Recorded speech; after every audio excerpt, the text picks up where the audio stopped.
ஜெரி Lewis படம் ஒன்று ஓடுது. அதை நம்ம தமிழில் எடுத்தால் நல்லா ஓடும். நான் ஒரு ஐடியா வச்சுருக்கேன் எடுக்கலான்னு. நீ வரையானோ? ஐயையோ எனக்கு ஷூட்டிங் இருக்குது, பரணியில் எனக்கு ஷூட்டிங் இருக்குது. அப்போ என்னடா சாவித்திரி அனுப்புகிறேன், அவட்ட நான் அந்த படம் பார்த்த கதையை சொல்லுவேன் அவனுக்கு. சரி வேணா அவனை அனுப்புகிறேன், நான் அவனை கொஞ்சம் ட்ராப் பண்ணிட்டுறேன், திருப்பி மலையை அவளை ட்ராப் பண்ணுறேன். இல்லை நான் படம் முடிஞ்சு உனக்கு ஃபோன் பண்ணுறேன், நீ என்னை பிக்கப் பண்ணிக்க. ஒரு 8 மணிக்கு வந்தாங்க. மினர்வாக 9 மணிக்கு ஷோ கிளம்பிடலாம். நைட் ட்ரெஸ் போட்டு வந்தான் ஜெமினி கணேசன், நல்ல ஞாபகம் இருக்குது. சாவித்திரி நல்லா ட்ரெஸ் பண்ணிட்டு வந்தாங்க. மேலே வந்தாங்க. இந்த டைம் ஆச்சு, சரி நான் அப்போ நான் கிளம்புறேன், நீ தியேட்டரில் படம் முடித்ததும் நீ தியேட்டர்லேருந்து எனக்கு ஃபோன் பண்ணு. தியேட்டர்லேருந்து அப்போ செல்லு கிடையாது, தியேட்டர்லேருந்து எப்படி நான் பண்ணேன், நான் வீட்டிலேருந்து ஃபோன் பண்ணுறேன், நீ உடனே வந்து பிக்கப் பண்ணிக்க. சரி ஜெமினி கணேசன் போயிட்டான். நாங்கள் சினிமாவுக்கு போகிறோம். நீ கதவை தாப்பால் போடாத, திறந்து வை. நான் தட்டுவேன், ராத்திரி நாங்கள் வர 1 மணி ஆகும், தட்டுவேன், நீ தொந்தரவாக இருக்கும், அக்கா முடிச்சிடுவாங்க, நீ தாப்பால் போடாமல் லேசாக திறந்து வை, நானே திறந்து வந்து போய்க்கிறேன். சாவித்திரியாக ஃபோன் பண்ணி அவங்க போயிடுவா அப்படின்னு. சரிண்ணா போயாச்சு. இவங்க போயிட்டாங்க. 9:15 போனாங்க, 11 வந்துட்டாங்க. பாதி படத்தில் வந்துட்டாங்க. சினிமாவே போகல. என்னென்ன மவுண்ட் ரோட்டில் புகாரி பக்கத்தில் எம்எஸ் ஸ்டோர்னு இருந்தது. சம்மந்தப்பான்னு ஒரு பேக்கரிக்காரர் நடத்துனார். அவன் தான் இம்போர்ட்டட் சாக்லேட் வைப்பான். அங்கே வந்து சாக்லேட் வாங்கி, சிகரெட்டு அங்கே தான் 555 கிடைக்கும். சாக்லேட் அவளுக்கு வாங்கிக்கிட்டது, ஐஸ்கிரீம் சாப்பிட்றது. வந்தான் வந்து, டேய் போலையா, கம்முன்னு பேசாமல் போய் படுது. கணேசன் சப்போஸ் உன்ட்ட ஏதாவது என்னை கேட்டான்னா, தியேட்டர்லேருந்து வந்தாங்க 1 மணிக்கு தான் வந்தாங்கன்னு சொல்லு அப்படி சொல்லி 2 பேர் பெட்ரூமில் போய் கதை சாத்திக்கிட்டாங்க. நான் என்ன பண்ணேன், கதை ஓரமாக உட்காந்துட்டு என்ன தான் இவங்க பேசுகிறாங்க பேசுகிறாங்கன்னா, ஒரே சிரிப்பும் சந்தோஷமும் சிரிச்சிட்டு இருக்காங்க. சரி ஏதோ நடக்கக்கூடாத சமாச்சாரம் நடந்துருச்சுன்னு நான் வந்துட்டேன். 2 பேரும் இணைஞ்சிட்டாங்கன்னா ரோமியோ அண்ட் ஜூலியட் மாதிரி. இது போன்ற எக்ஸ்க்ளூசிவான வீடியோக்களை தொடர்ந்து காண மீடியா சர்க்கிள் சேனலை சப்ஸ்கிரைப் பண்ணுங்க.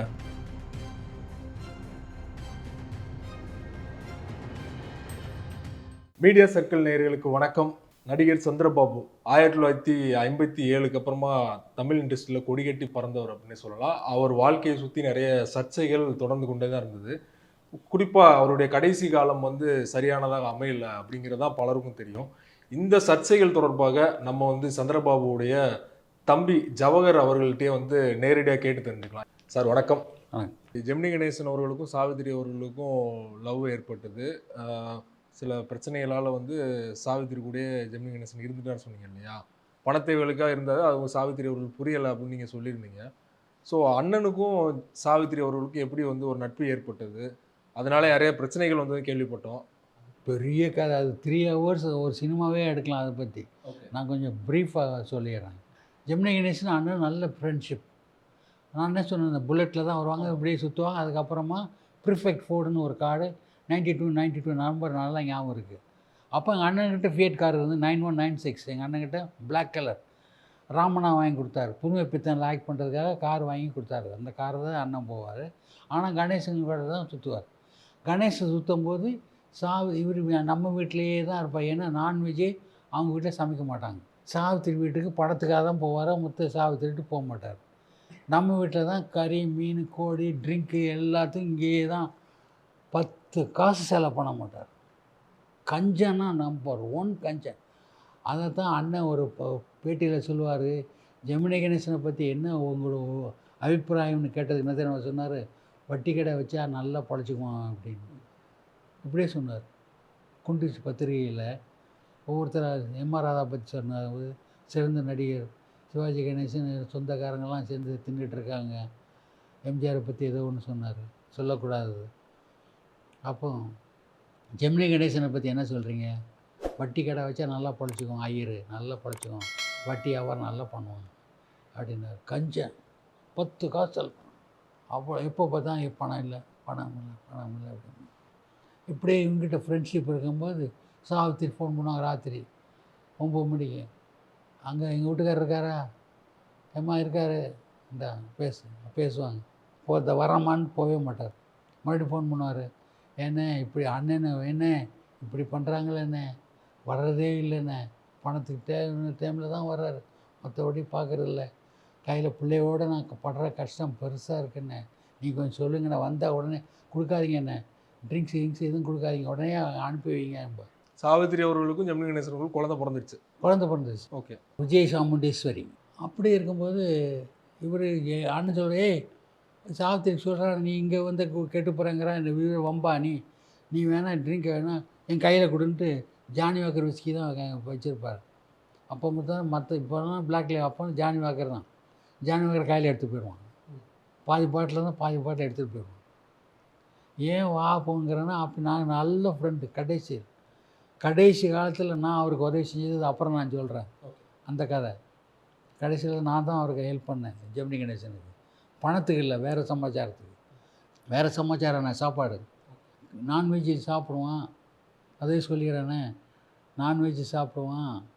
நான் கேள்விப்பட்டேன் ரொம்ப உடம்பு சுகம் இல்லாமல் கமலா நர்சிங் ஹோமில், அவர் நர்சிங் ஹோமில் தான் படுத்த படுக்கையாக இருக்கார் நுங்கம்பாக்கத்தில். இப்போ பஞ்சாப் நேஷ்னல் பேங்க் இருக்கு, அதுக்கு பின்னால் இந்த பக்கம் அஞ்சப்பர், அப்புறம் இன்னுன்னு ஒரு ஹோட்டல் ரெஸ்டாரண்ட்டு, அதுக்கு நர்சிங் ஹோமில் அங்கே இருக்கார். நான் கேள்விப்பட்டு போனேன், கமலாவை பார்த்தேன். இது போல் அண்ணனை பார்க்கணும், ஏதாவது கொண்டுருக்கீங்களா? நான் இல்லை ஒன்றும் கொண்டுல, டயட்டில் இருக்கார், உடம்பு சரியில்லை, நீங்கள் எதுவும் கொடுத்து கெடுத்துடாதீங்க. ஏன்னா அவங்க அண்ணன் கொடுத்து அவன் குடிச்சு தான் இருக்கான். அவன் எது ஓசியாக என்ன வேணால் செய்வான், நீங்கள் எதுவுமே கொடுக்காம போய் பார்த்து வந்துருங்கன்னு சொல்லி கொடுத்தாங்க. நான் போனேன், கும்பிட்டேன். வாடா ஜவஹர்லாம், வா வா வா வா, என்ன எப்படி இருக்க, உங்களை தான் பார்க்க வந்தேன். ஏய் என்னடா எனக்கு பட்டினி போடுறாங்கடா, கஞ்சி கொடுக்குறாங்கடா, என்னை தொண்டு விட்டு இறங்கலை. இப்போ என்ன சொல்கிறீங்க, வரும்போது என்ன கேட்குறாங்க என்ன கொண்டேன்னு. இடம் இந்த பக்கமாக போய் அஞ்சப்பருன்னு ஹோட்டல் இருக்குது முனையில், அங்கே ஒன்று இருக்குது தெரியுமா, பஞ்சாப் நேஷனல் பக்கத்தில் இருக்குது அஞ்சப்பர். சிக்கன் பிரியாணி, சிக்கன் 65, ஒரு பாட்டில் விஸ்கி. விஸ்கி ஸ்காட்ச் இங்கே எங்கே இது இந்தியாவது நல்ல கம்பெனியாக வாங்கிக்கோ, இந்தியாவது பிராண்டியோ விஸ்கி நல்லது வாங்கிக்கோ, ஒரு ஃபுல் பாட்டில் வாங்கிக்கோ. எத்தனை வயசு இருக்கும் அப்போ அவருக்கு, ஜெமினி கணேசனுக்கு? நான் சொல்கிறது ஒரு 20 வருஷத்துக்கு முன்னால். அவர் இறக்கிறதுக்கு முன்னாடி? இறக்கிறதுக்கு ஒரு 3 மாதத்துக்கு முன்னால், 10 வருஷம் தான் இருக்கும். நுங்கம்பாக்கம் ஹாஸ்பிட்டலில் இருக்கார். நான் இவ்வளோத்தையும் எப்படி எடுத்துகிட்டு வருது, இந்த பக்கமாக வந்துடு, அந்த மெயின் ரோட்டுக்கு வராத, சர்வன்ட் குவார்ட்டர்ஸ் இப்படி வந்து இப்படி வந்துடு, அந்த பேக்கில் வந்து கருத்தாரதுக்கு நீ வந்துடு உள்ள.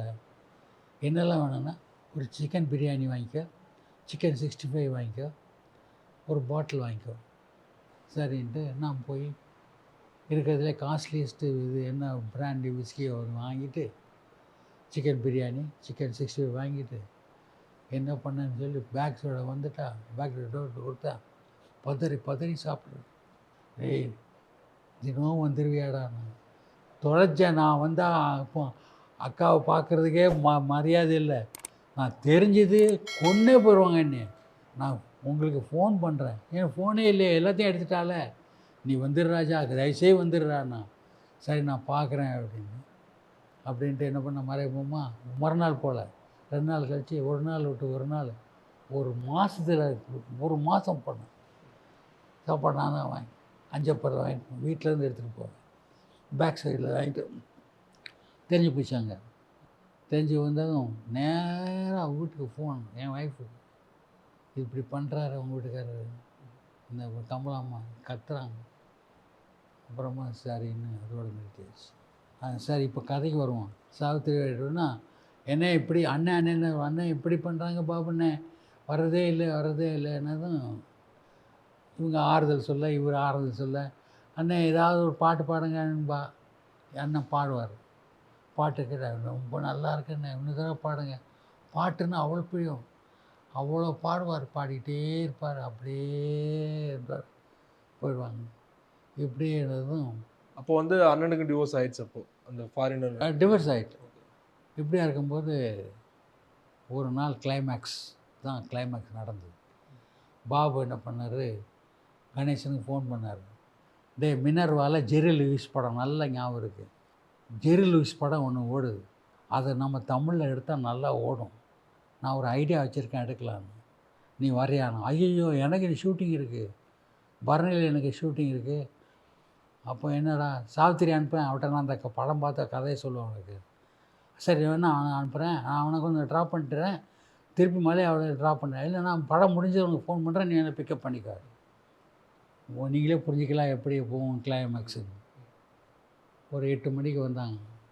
மினர்வாக 9 மணிக்கு ஷோ கிளம்பிடலாம். நைட் ட்ரெஸ்ஸில் வந்தான்.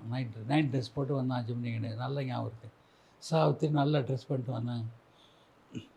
வந்ததும் மேலே வந்தாங்க. இந்த டைம் ஆச்சு, சரி நான் கிளம்புறேன், நீ தியேட்டரில் படம் முடித்ததும் நீ தியேட்டர்லேருந்து எனக்கு ஃபோன் பண்ணு. தியேட்டர்லேருந்து அப்போ செல்லு கிடையாது. தியேட்டர்லேருந்து எப்படி நான் பண்ணேன், நான் வீட்டில் வந்து ஃபோன் பண்ணுறேன், நீ உடனே வந்து பிக்கப் பண்ணிக்க. சரி. ஜெமினி கணேசன் போயிட்டான். நான் அக்கா 3 பேர் தான் அந்த வீட்டில் இருக்கோம்.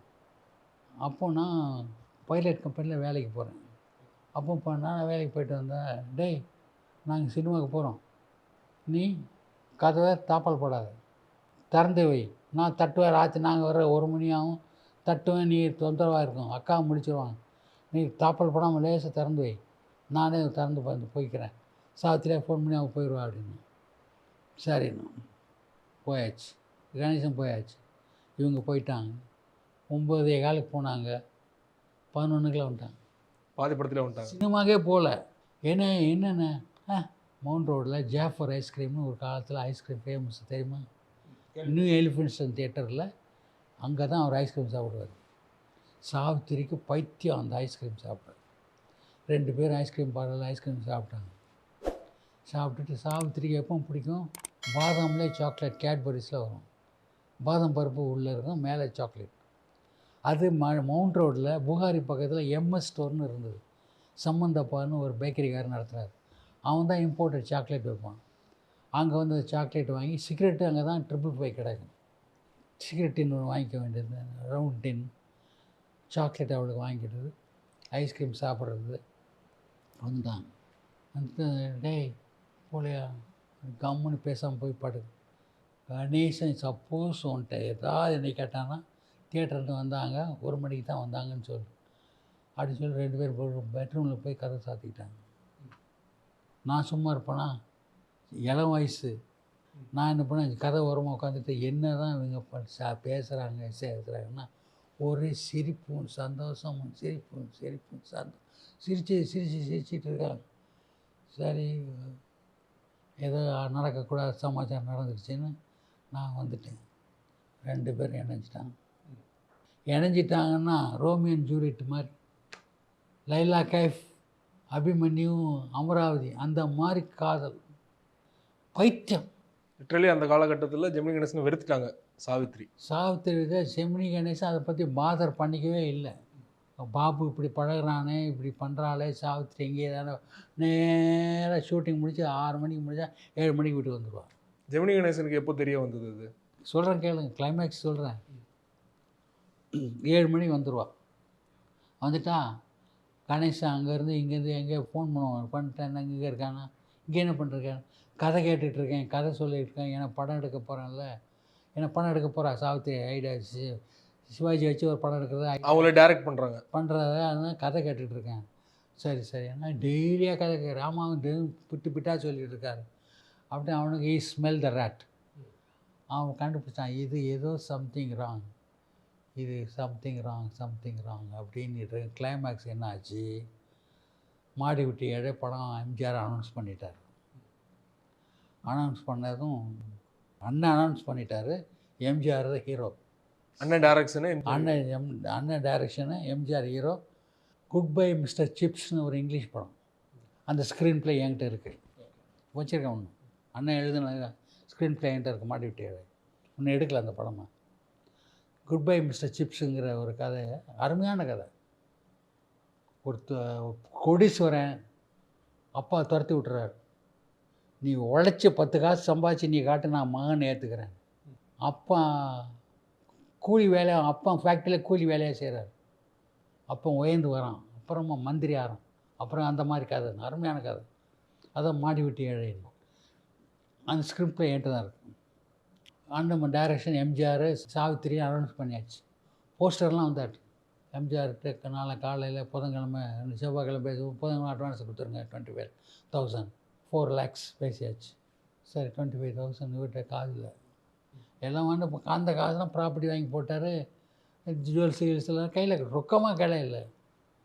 என்ன பண்ணிட்டாங்க, சாவித்திரியை சொல்கிறேன், என்ன நாளைக்கு என்ன படம் அட்வான்ஸ் கொடுக்குறேன் நாளைக்கு. ஆமாம், நீ தானே ஹீரோயின், அதை பற்றி என்ன, நாளைக்கு கொடு அட்வான்ஸு, பணம் இல்லை நான் தரேன். என்ன பண்ணா, பேங்க்லேருந்து 25,000 ட்ரா பண்ண ஜெமினி கணேசனுக்கு ஃபோன்காரன் சொல்லிட்டான். பேங்க் சாவித்திரி அம்மா 25,000 ட்ரா பண்ணியிருக்காங்க, ஜாயிண்ட் அக்கௌண்ட். ஓகே. இவங்க ரைட்ஸ் இவங்க ட்ரா பண்ண அவன் ட்ரா பண்ண. அவங்க ஃபோன் பண்ணான், 25,000 எதுக்கு ட்ரா பண்ண நீ, என்ன விஷயம்? பாபுக்கு அவசரமாக கேட்டார், படத்தை அட்வான்ஸ் கொடுக்கணும். அதுக்காக நீ என்ன கொடுக்குற? இல்லை என் படம் நான் தான் ஹீரோயின். அந்த படத்தை நீ தான் ஹீரோயினா? அந்த படத்தில் நீ ஆக்ட் பண்ண வேண்டாம். இல்லை நான் அனௌன்ஸ் பண்ணியாச்சு, அக்ரிமெண்ட் போட்டாச்சு, நான் தான் பண்ணணும். பாபு படத்தில் நான் ஆக்ட் பண்ணுறேன். அது என்ன சொன்னா அப்படின்னா, பணத்தை கொடுத்தா 25,000 அட்வான்ஸ் கொடுத்து படம் எடுத்தா ஷோ ஆகிடுச்சு. அவன் என் ஜெமினி கணேசன் தெரிஞ்சு போச்சு, பாபுக்கும் சாவித்திரிக்கும் கனெக்ஷன் இருக்குது. இப்போ டெய்லி வர்றதுன்னதும் ஒரு நாள் ட்ரிங்கை சாப்பிட்டுட்டு இருக்கும்போது கணேசனை கேட்டார். இதுதான் கிளைமேக்ஸ். பாபு, நம்ம இத்தனை வருஷம் ஃப்ரெண்டு, 10 வருஷமாக ஃப்ரெண்டாக இருக்கோம். நீ எனக்கு ஹெல்ப் பண்ணுறேன், நான் உனக்கு ஹெல்ப் பண்ணுறேன். நீ கிறிஸ்டியன், நான் சுத்த பிராமணன். கிறிஸ்டியன்னா எனக்கு என்ன தெரியுமா, இருக்கிறதே கீழ்ப்பட்ட ஜாதி. பிராமணன் உயர்ந்த ஜாதி. நான் உங்களோட பழகிறேன், ஏன்? உங்கள்கிட்ட கலை இருக்குது. எதனால் இருக்குது? எனக்கு ஒரு படத்தில் புக் பண்ணாங்க. அந்த படத்தில் காமெடி படம், அது ஸ்கிரிப்ட் கொண்டு வந்துட்டாங்க. எனக்கு இது ஆக்ட் பண்ண தெரியல, நீ தான் எனக்கு சொல்லி கொடுத்த, இது எப்படி ஆக்ட் பண்ணணும். ஃபுல் படத்தை ராத்திரியெல்லாம் உட்காந்து ஆக்ட் பண்ணி சொல்லி கொடுத்த. அதை பண்ணி பணம் ஆக்ட் பண்ண படம் super duper hit. Narayan company ஒய்ஃபையும் தூக்கிட்டு போயிருந்தார் ஜெமினி கணேசன். நாராயண் கம்பெனி ஒய்ஃப் ரொம்ப அழகாக இருப்பாங்க அப்படின்னு கனெக்ஷன் கொண்டாந்தார். அந்த கதை விட்டுருங்க அப்படி. அதனால் நான் நின்று ஃப்ரெண்டு, எவ்வளோ ஃப்ரெண்ட்ஷிப்பாக இருக்கும். அதனால் நான் உனக்கு துரோகம் பண்ண மாட்டேன், நீ எனக்கு துரோகம் பண்ணக்கூடாது. ஏன்னா நீ என்ன சொல்ல பண்ணிட்டேன், என்ன சாவித்திரியோட நீ பழகிறது எனக்கு பிடிக்கல. அது என் ஒய்ஃப். நான் போகிறேன்னா போகிறதில்ல, எனக்கு ஒரு குழந்தை இருக்குது, அவளுக்கு ஒரு 2 பேருக்கும் ஒரு குழந்தை இருக்குது. எங்கள் லைஃப்பை நீ தலையிடாத, அது நீ அவட்ட சொல்லு. நான் ஆம்பளை, வீக்னஸ் இருக்கோ இல்லையோ, ஒரு பொம்பளை வந்து மேலே விழும்போது நான் அடித்து துரத்த முடியும்? நீ அவளை சொல்லு, வேண்டான்னு வர வேண்டான்னு. நானும் அவள் வீட்டுக்கு போனேன்னா, நான் என்றைக்காவது உன் வீட்டுக்கு வந்தேனா இல்லை அவள் வீட்டுக்கு நான் போனேன்னா, எனக்கே தெரியாது அவள் என் வீடு எங்கே இருக்குன்னு. சென்ட்ரா ப்ரோப்பில் இருக்கேன்னு தெரியும், அது ரொம்ப தெரியும். அவன் வீட்டுக்கு போனதே கிடையாது, நான் பழகினதே கிடையாது. அவளே வரா, நான் என்ன பண்ணுறது? பாபு ட்ரிங்க் ஏறிட்டு கணேசன் நல்லா கூப்பிட்டு, அவனுக்கு இதனாலனா பணம் போயிடுதேன். சொந்த படம் எடுக்கிறா, எம்ஜிஆருக்கு வேறு ஃபைனான்ஸ் பண்ணுறா, மற்ற பணத்தில் நம்ம பணத்தெல்லாம் கேட்டான்னா என்ன பண்ணுறது? கொடுத்த பணம் லட்சக்கமாக சம்பாதிச்ச படம் எல்லாம் எத்தனை படம் ஆக்ட் பண்ணிருக்கோம். அப்பா என்ன படம் எல்லாம் அவன்கிட்ட தானே இருக்குது. எல்லா பணத்தையும் கேட்டான்னா நம்ம கதி என்ன ஆகும்? ஆஹா, ரொம்ப டேஞ்சர் ஆச்சு அப்படின்ட்டு தான் ட்ரிங்கை ஏற்றுறதுன்னு அடிச்சிட்டாங்க. அது ஜெமினி கணேசன் அண்ணன் அடிச்சிட்டாரு. எங்கள் அண்ணன் அடிச்சிட்டார். பல்லாரம் வர்றார். இனிமேல் நீ அவளை கையை வச்சேன்னா அவகிட்ட அவளோட பழகினா கோலா பண்ண கூட எனக்கு தயாரா. எனக்கு ஆள் இருக்கு, ஸ்டண்ட்மேன் எத்தனை பேர் இருக்காங்க, அத்தனை பேர் ஸ்டண்ட் சோம ஆளுங்கள்லாம் இருக்காங்க. அச்சு உன்னை தவிடுபடியாகி பவுடர் ஆக்கிடுவேன். நீ அவளோட தொட்டக்கு பார்க்கல, நீ இதை அவட்ட சொல்லி, எனக்கு தெரியாது. திரும்ப அண்ணன் எதுவும் பண்ணல ஜெமினி கணேசன் அரைஞ்ச ஒன்று. அவப்பா எங்கள் அண்ணன் சொல்லிட்டாரு, அவன் சாத்து கிடக்கிறான். அவன் என்னை கவனிக்கவே இல்லை. இப்போ அவருக்கு வேண்டியதெல்லாம் பணம் வேணாம் எடுத்துக்கிட்டோம். எனக்கு நீ தான் வேணும். நீ இல்லாமல் இல்லைன்னா கிளைமேக்ஸ் ஒரு நாளைக்கு சொல்கிற, 2 பேரும் சூசைட் பண்ண பிளான் பண்ணிட்டாங்க. 2 பேரும் நம்ம அண்ணன் சொல்கிறோம், ஓகே 2 பேரும் சேர்த்துடலாம். லொக்கேஷன் தேடியாச்சு. அந்த காலத்தில் அடையாறில் ஓஷியானிக் ஹோட்டல்னு ஒன்று கேள்விப்பட்டிருக்கீங்களா? இப்போவும் அந்த போர்டு, அந்த ஆர்ச் இருக்குது, இந்த நில ஓஷன், அந்த அந்த வளைவு இருக்குது, அந்த என்ட்ரன்ஸ் உள்ளே ப்ரொமோட் பண்ணி அந்த ஹோட்டலை உடச்சி எல்லாம் பில்டிங் வந்துட்டு. ஓஷியானிக் தான் பெரிய ஹோட்டல். அண்ணனுக்கு எப்போவும் பர்மனெண்ட் ரூம் அங்கே. சாவித்திரி வந்தாங்கன்னா இப்போ நம்ம வீட்டில் பிரச்சனை வந்து நேராக அங்கே போயிடுறது 2 பேரும் டிசைட் பண்ணிட்டாங்க பாய்சன் சாப்பிட்டுட்டு லைஃப்பை முடிச்சுக்கலான்னு ஓஷோ அன்னைக்கலாம். என்கிட்ட எப்படி எனக்கு தெரியும், நான் பேனா கம்பெனியில் வேலை செஞ்சிட்ருக்கேன். புருக்குன்னு கார் வந்து நிற்கிது, அடிச்சு பிடிச்சி ஒரே கூட்டம், ரசிகர்கள் கூட்டம். சந்திரா சந்திரா அப்படின்னு. என்னடா கடை நம்ம கம்பெனி முன்னாடி கார் நிற்கிதுன்னா, வாட்ச்மேன் சார் உங்கள் அண்ணன் வந்திருக்காரு சார். எங்கள் முதலாளிலாம் எழுந்து வந்துட்டார். ஐயா நான் பாப்பு வந்திருக்காரு. அண்ணா உடனே வாடா முதல்ல சார் அண்ணன் நான் போயிட்டு வரேன். பாயசம் சாப்பிட போகிறேன், வீட்டில் அப்பா அம்மாட்டெல்லாம் சொல்லிடு, தேடாத உங்களுக்கு எல்லாருக்கும் வசதியாக நான் பண்ணியிருக்கேன், நான் சாக போகிறேன், அதனால் நீ கேட்காத. இதை நான் அப்புறமா சொல்கிறேன். இந்த கிளைமேக்ஸ். நன்றி சார். ரொம்ப நன்றி.